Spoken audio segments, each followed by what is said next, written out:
Hey everybody, welcome to my channel. My name is Amanda, and if you can, like and subscribe underneath in the descriptions. So I want to try something new. Hopefully I keep up with it. But I also, before ways to support the channel, I put organizations to support. So organizations that I work with and that are doing good, and just a chance to let everybody see how great those organizations are and if you want to check them out.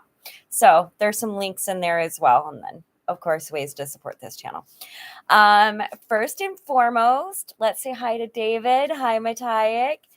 Um, and thank you to Web Surfer Guy. Really appreciate everything you sent. The blender and the propane and the phone and the supplies. You know, it's just been really amazing to just be a part of this community of support and be able to support others, and it's just been amazing. So since the last time I've been on, there has been a lot going on. Hi, Karen. And so I started at Donico Pet Clinic, and we've had a few hiccups, of course, as anything does when it's new. But I'm really liking the program. I love the One Health concept, which is what I'm kind of bringing to the table, right? So I love that. I love that we're doing that. It's been amazing to go and take photographs of all these amazing animals and be able to share that. Um, we have been able to gather everything on the one lady's list with her son. They got school supplies. Everything is good. Everything is good. Well, good, but there are still like tons and tons of people becoming homeless and going through it. So there's a lot of work to be done on that scope. Um, Trying to, of course, balance because I added a new contract and didn't take anything away. So it's trying to get everything in line. Tried out the whole relationship thing. That didn't quite work out. And then yesterday I went to the doctor and I finally, and I said I was going to do it for a while, but finally they did the biopsies. So got a couple holes in me, but waiting on the results. I'm sure everything will be fine. Just gotta wait and see what the lab has to say, right? Um, let's see. Oh, there's just been, it feels like there's been so much, but I don't think that there's anything like that's like super exciting going on except for being able to just work and do what I love and make a difference in the lives of others. So that's going swimmingly. Um Let's see, web server. I did. And thank you. Thank you so very much. And yeah, I just said thank you in the beginning, but yes, I did and super appreciated and absolute like it's just really great. Thank you so very much. It's truly a kindness that I appreciate deeply. And I have to say, like, I don't I love coffee, right? And so having an espresso maker has just been like the pinnacle. I absolutely love it. It makes excellent coffee and it's a lot of fun. So, and then I got to get some ice trays, but what I do, the blender is going to be so I can like totally like Starbucks it up a little bit. Seattle Judy, hi, how are you? It's nice to see you on here. Yes, the phone does work. It works well. I ended up putting service on that. Um, yes, yes, it does, and it is so appreciated. And just like between you, the stuff you sent, the stuff I was able to get, and the stuff that I pulled together, I went on to like buy nothing groups and stuff like that. We were able to pull together quite a bit of supplies and kindness and just amazing stuff for these people. And the gratitude I feel for that. Thank you so, so much. And it was just amazing to see, to put this call out, right? And to see everybody come together and just and support people that they didn't even know, right? And it just it's amazing. So thank you. Thank you so very much. Um Coffee is very expensive in Sweden. Coffee price, right? Here too. I was checking out coffee prices the other day and was like, "Oh my word, everything is going up. Everything." Food prices are like through the it's crazy watching it go up and just being like, "Wow." Yeah, it's definitely, and it's a burden for a lot of people. So right now, it's super important to support our food banks, right? And if you do not go hungry, I'm gonna let you in on a little something here in the United States. Our food banks are supported by the number of people they serve, right? So if people decide that they're just going to, not eat or be nutritionally deficit and aren't at the food banks, and they'll lose that funding. Like it won't be there because people don't, they quote unquote need it. So go to your food bank, support your food bank, volunteer at your food bank. Um, but food is also a vital human right, like all of our basic needs. And so, yeah, it's really, and especially in the field I work in, it's something we're watching very closely for food insecurity. So yeah, just know that, it's going to be tough, but that is when, those are the times that we really need to pull together and be a community. Um, oh, so cool thing.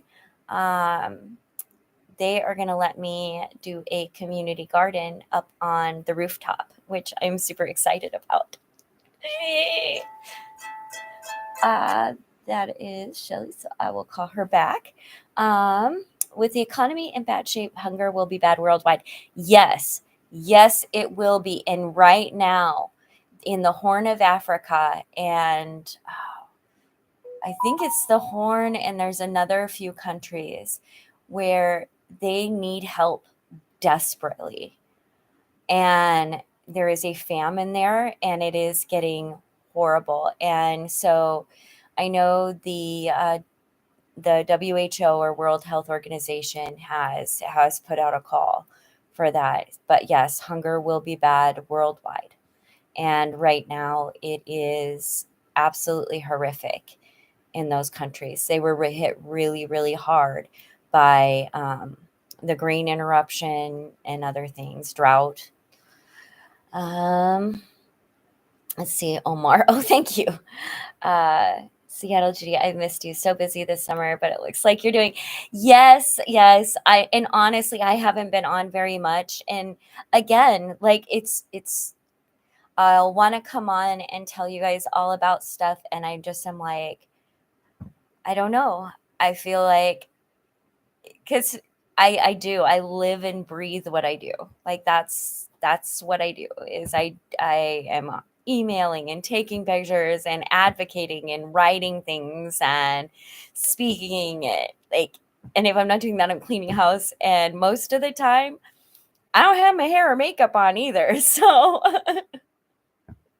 it's always like weighing, okay, I look absolutely rocked today. Do I want to come on and tell everybody, do I have the energy? And today I actually had the energy to like put a little bit of makeup on, and I even put a few curls in the hair, although it's hot and it fell out. But I've been very busy, but I've been happy, right? Like, while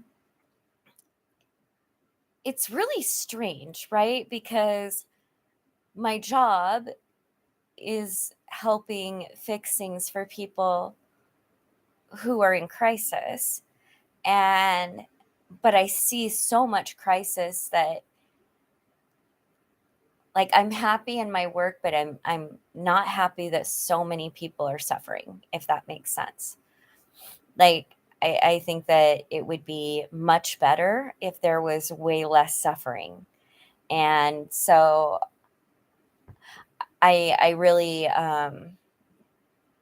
yeah, this it's just kind of a weird dynamic. I'm happy with what I'm doing because I feel like it's worthwhile and it's valued and it's needed.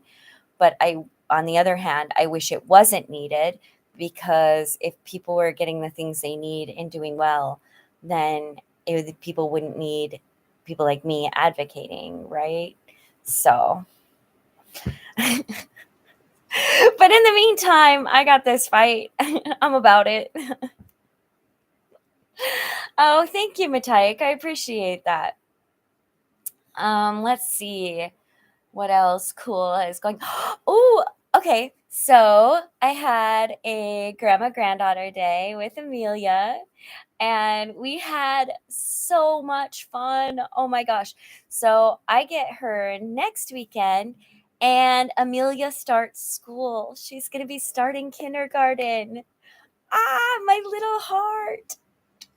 And so we're going to have a weekend, and I'm going to be taking her and getting her little hair and nails done and some school clothes, and spending some wonderful time with her on these last days before she becomes a school age child. Yay! Can't keep them little forever, I guess. But I'm super excited about it. And somebody had asked me, they're like, so when are you going to take some self-care me time? And I was like, that's my me time, my me Amelia time. David, for various reasons, there will always be poor people. Yes, I wholeheartedly agree with you, David, that there is a huge difference between poor and people that are starving.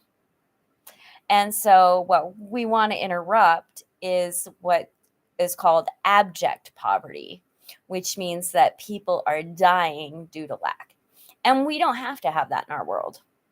I understand economically that we will always have wealthy, middle, and poor, but we don't have to have people dying for lack of basic supplies.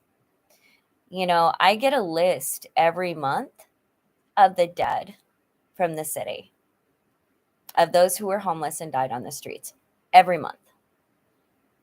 And so it's very sobering to me that somehow in our world, people can sideline that and believe that somehow that is what we have to live with, because we don't. We do not. We do not have to have people dying on our streets. We do not have to have lists going out every month so that we can remember what we're fighting for. And that's just one city.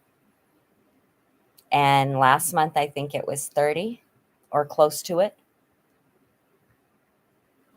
And that's horrifying. So, yes, there will always be poor, but we do not have to have people dying on our streets. Not like this. Food, housing are kind of separate issues. It depends. It really depends. Food and housing are also part of healthcare. So, I mean, in the end, what those would be considered are base needs, right? Things that you have to have to survive or to live in a manner that would promote you doing other things, right? Because there's certain things human beings just need to be productive. And I mean productive not in the somebody go get a job kind of way. I'm talking productive as in the get things done, get out of bed, have a bed, be able to get a good night's sleep when you're not in pain. Things like this that promote community and healthy communities are what is needed. And those are human rights. And yeah, we to have, and I hate to put it this way because honestly, globally, it should not be happening. It absolutely should not be happening with the knowledge that we have and the connections that we have globally. It should not be happening. But I will say, in a country that touts itself as being this wonderful, amazing, free, glorious land of whatever, to get lists of people who are dying because of lack of basic necessities on a regular basis from one city. Now, nationally, there's lists, and those are hundreds, right? Hundreds of people dying nationally on the streets. And, story after story after story in the last 6 months of seniors are one of the fastest growing homeless populations. Our elderly, our seniors. Like, I think that speaks volumes about where we are as a society. And I think that many of us are willing and ready to change that. Let's see. Do not worry because Arnold Schwarzenegger is the kindergarten cop. I'm not worried because she's got her grandma. That one girl. Hello. Let's see. Add medical to that, right? Seattle Judy. Since I retired, I have to say I miss working with Seattle's homeless. Yes, the program Leaves of Remembrance. Yes. As a matter of fact, I just showed a couple people that the other day. Is my son. I showed him too. Many friends I was honored to help written on those leaves. Yes. So we have what Seattle Judy is talking about is that we have a tree down by the port or the what is that called? Oh no, like the shoreline. So anyway, over by the park, by Pike Place, there is a park, and it has this beautiful, it looks like two big leaves coming out, and there's leaves cut out of it. And all across the city, those leaves have names on them and dates. And those names are of people that died while on the streets. And it's called the Leaves of Remembrance. So I am live, so I can't look it up right now. But if anybody wants to look up the Leaves of Remembrance, there's actually a website that you can go to and learn a little bit more. Thank you for that, Seattle Judy. Alexei, hi. I'm glad you're doing well. Thank you. Here in Arizona, it's pretty high. We also have a huge fentanyl problem here. Actually, I just sent an article about Arizona to one of my other friends that's also an advocate today, detailing the fact that Phoenix specifically, in Phoenix area, has had over 500 deaths so far this year. And that's pretty high. And that's not just Arizona. So I would be nervous to look at what Arizona is as a whole. Let's see. Why the homeless have difficult times having jobs. First, let me just dispel some myths. There is a difference. Okay. Many homeless people do have jobs. That's why, but having a job does not mean you're not homeless. Okay. Here, especially in Seattle, many times you have to have 2 or maybe 3 jobs to be able to afford a place to live. It isn't as simple as not having a job. And then you have people who are disabled, who could work, but if they had a place that they could live to treat their disabilities. So there's that. Then there's the issue of some people are undergoing very serious medical treatment, right? So we have people right now who are in their tents who are dying of cancer. That's why they're not out working. We have people, and that's actually, you'd be surprised at how many. Like, we have a palliative care team of 3 people, and it's now nowhere near enough to touch the amount of sick and dying people. Then we have our elderly, right? So they're coming out. Where are they supposed to work? is anybody supposed to get a job, right? So, because it's not like 1990, right? You can't just walk into a diner and be like, "Hey, let me sweep your floors for you. Give me a couple quarters." That those days are gone. Maybe they're in some rural towns, but they're just not there. Okay. And so you've got to go online. As soon as you're online, they're going to ask you for your name, you're going to ask you for your address, and they're going to ask you for a phone number. So if you are unhoused, you do not have an address. Sometimes you have a phone number, but many times you just have like a phone that only can connect to Wi-Fi. So you got to figure out ways around that. The thing is there's so many barriers. And if you're looking at jobs specifically, because I know everybody loves to be like, get a job, there's only a certain amount of jobs in any skill, right? So if you look at like just basic, entry level positions, there's only so many of those, right? So it doesn't quite work out the way we would like to in our head, because I think it's very easy as human beings to be like, well, I did it, so that person must be lazy, and give that person a negative attribute because we feel that we're doing better. And the case is many times it's life circumstances that made it so that we're doing better, not necessarily what we would like to think of as our own brilliance. Let's see. Matayek, I do not know how many homeless person there is in our capital, Stockholm. We can look it up. There is statistics for about every part of the world. When you drive around Phoenix, you see unhoused people everywhere. Hi, nice to see you, Manya. Sorry, I have to go to work. Well, it was nice you were here. I live in the Northwest Phoenix area. Nice. I very rarely see homeless people. There are not many of them in Moscow. I would say for areas, just so everyone is aware, in areas where people don't see a lot of unhoused, it's usually because it's been criminalized. So check on your laws, and if the law is that people are not allowed to sleep outside, more than likely you have jailed a bunch of people for being homeless. So that's actually what many states here are trying to do, is criminalize having nowhere to go. And so that adds fodder for our for-profit prison system. I'm sure they're very excited to get these new clients. But I think none of us should be excited about it. I think we should all understand that there are data-driven, evidence-based solutions. And if we do that, and we do it in the way that evidence has presented that we should do this, we can fix this problem. But if we keep knee-jerking reactions back to, things we used to do or things that don't work, we're gonna keep the status quo, or it's just gonna keep getting worse and worse. Let's see. David Humphreys, perhaps a lot of people believe in Darwin's natural selections, but for humans, Trump's did. Well,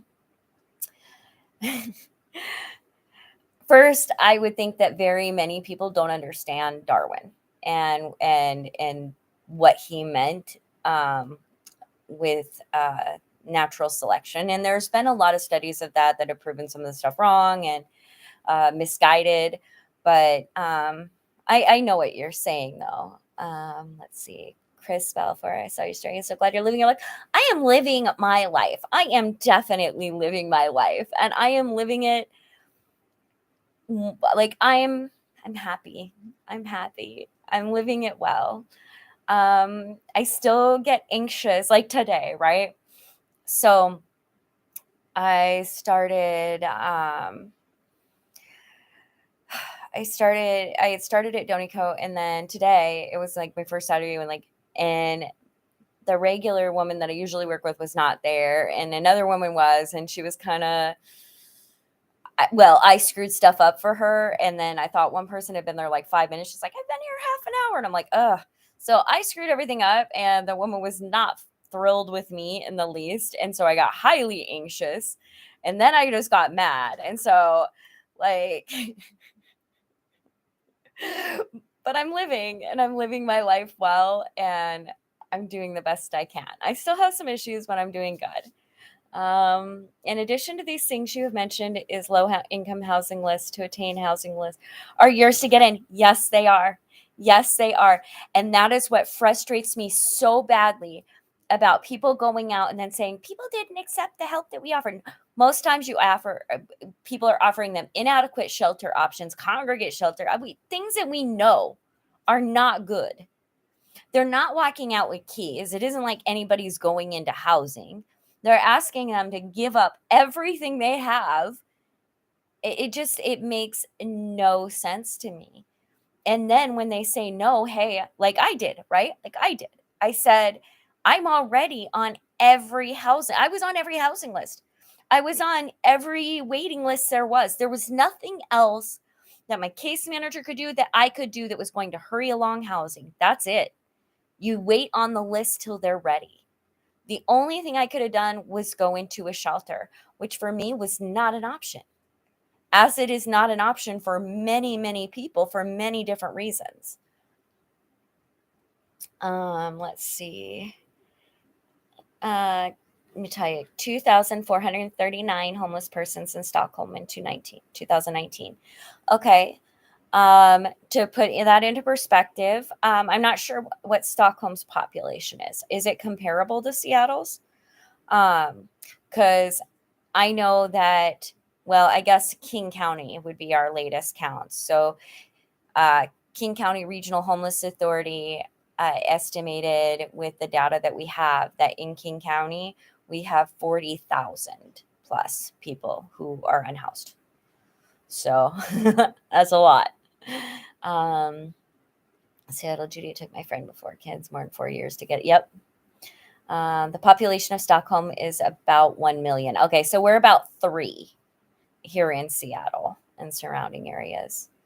That one girl. It is very sad. It is sad.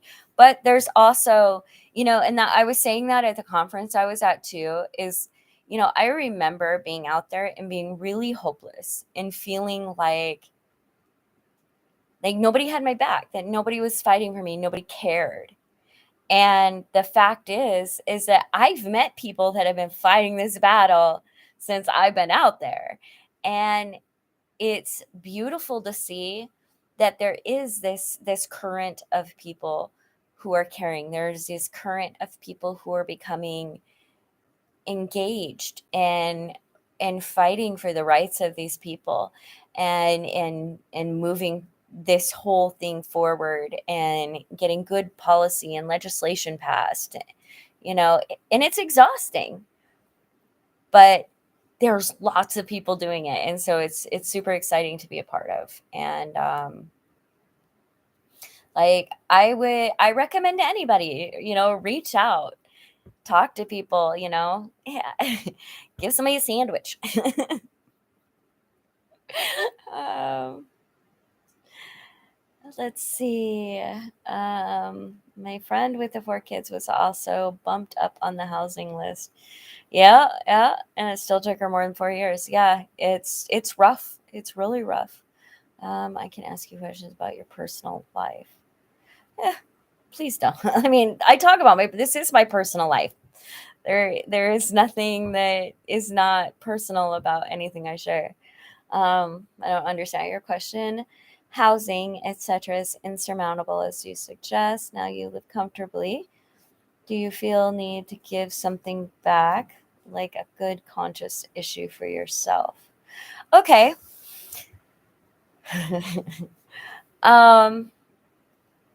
Luckily, I live comfortably. Depending on what your idea of comfortable is, I have a beautiful apartment and a dog and a family that, I would say that, do I feel obligated to give back? Not because I've been through anything, if that makes sense. I don't feel obligated as a trauma survivor to have to go back and help anybody. But what I do feel is a responsibility to my fellow human beings, because I'm a human being here, they're human beings here.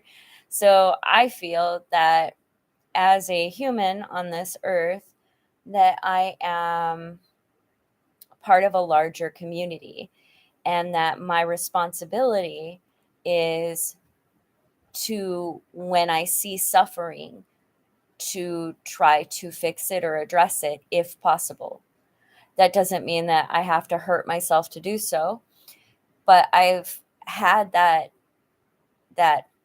feeling and that responsibility since I was very young. And I would say that hands down, 95% of the people that have come from situations like mine, come out of very abusive households, come out of foster care, come out of domestic violence, say, if I can just help one person with my story, right? And the fact is that we do. So many of us do. So many of us rip our hearts open to help others. But I don't think it's out of an obligation to the trauma. It's an obligation to our fellow human beings. And I really wish that more people didn't have to go through trauma before they felt that responsibility. Am I married? No, I don't. No, I understand. Like, I'm not sure why that's heavy on people's minds and why I get asked about relationship status so much, but no, nor do I want to be. That one girl, this is crazy. I followed you since the beginning, like from your interview when you were still in house. Oh, thank you. Appreciate that. It's really nice to see people who have followed all the way. Like, it's been quite a journey.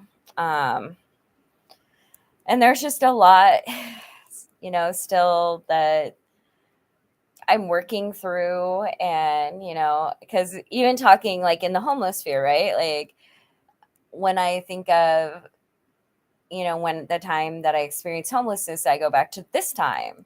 And in reality, there are several periods in my life. First, starting when I was 8 years old, as somebody who was a child who was going through experiencing homelessness with her family, and then later as a teen runaway.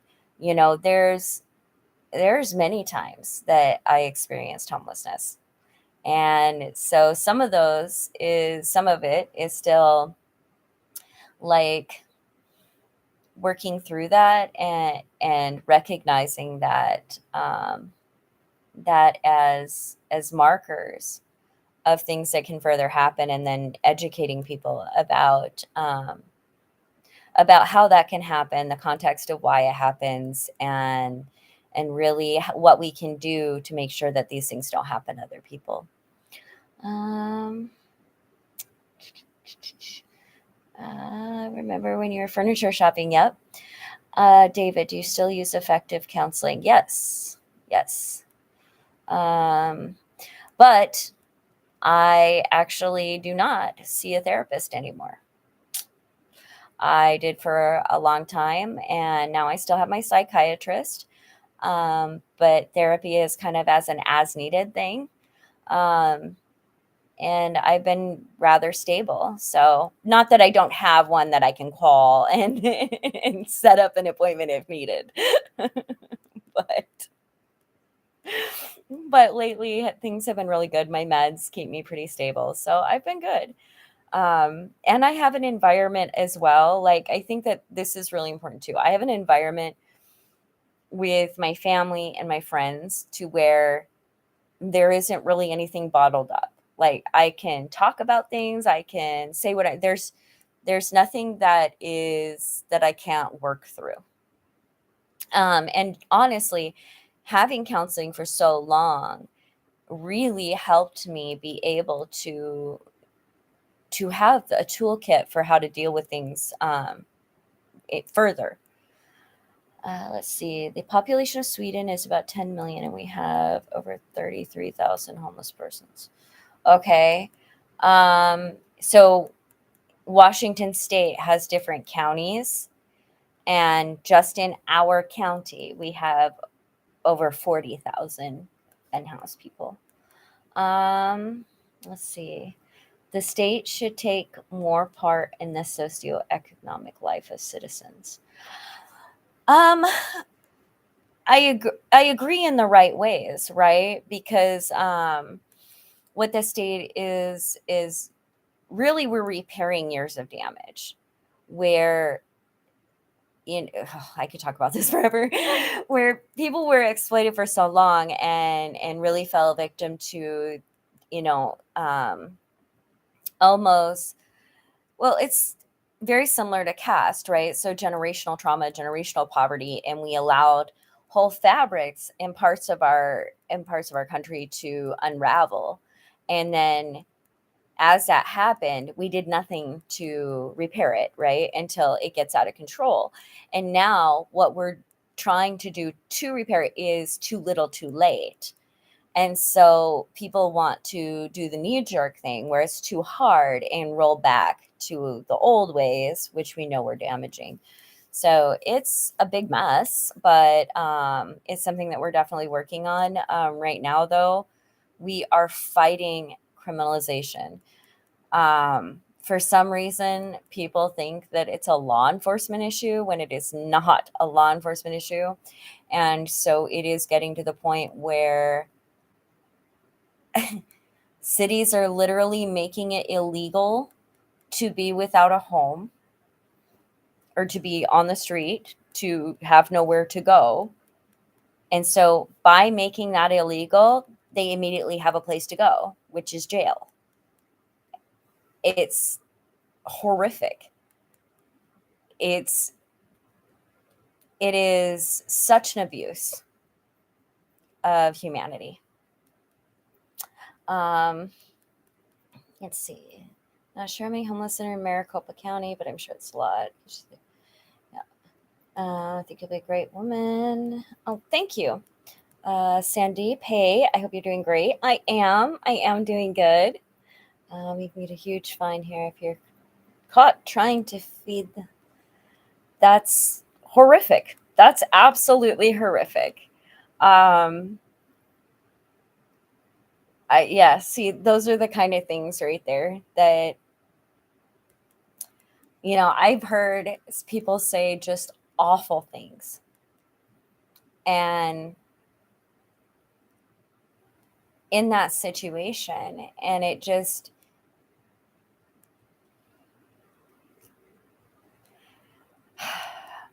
I think we forget our humanity sometimes and how close we all are. We all like to separate ourselves, I'm sure. I did. Um, but really, you're only as strong as your support system. Um, you know, one accident, one sickness, one illness, one tragedy. That's all it takes. And so it's important that there are people who have been through it that are willing to come back. But I do tell people as well when I'm talking about it is that don't feel, if you've been traumatized, it's okay to just move on with your life and not be re-traumatized. If you do not feel safe or comfortable reaching back and grabbing others because you need to heal, do that. And that is like, do what you need, you know. Because I think a lot of people who've been traumatized really do get kind of pushed into situations that could be re-traumatizing for them. Like people, like, well, you're doing great. Give back, the whole give back, which I like saying too. I like giving back. But in the end, like, we need people to be healthy, and they don't owe us for basic human rights and kindness. Nobody owes me for kindness, right? And basic human rights is not kindness. It just is. Like, that's a human right. Like, no argument. It doesn't matter. Like, no feelings attached. It's a human right. Let's see. I feed them anyways. I'm just extra sneaky about it. Okay, guys. Well, I am going to let you go. I appreciate you sitting and chatting with me. And just, if you do get a chance, go in the links and check out those organizations. I'm super excited to be bringing the One Health concept into with Donico and Neighbor Care. So yay! We'll see how it goes, and I will keep you guys posted. Let's see. If I got caught feeding a homeless person, then I would try saying that he or she lives with me. I tell them straight out, I'll feed whoever I want. If I want to share a sandwich with my friend, I'll share a sandwich with my friend. Take me to jail. Like, go ahead. Absolutely not. And yes, like, I just absolutely not. All right. Bye, guys. Have a nice night.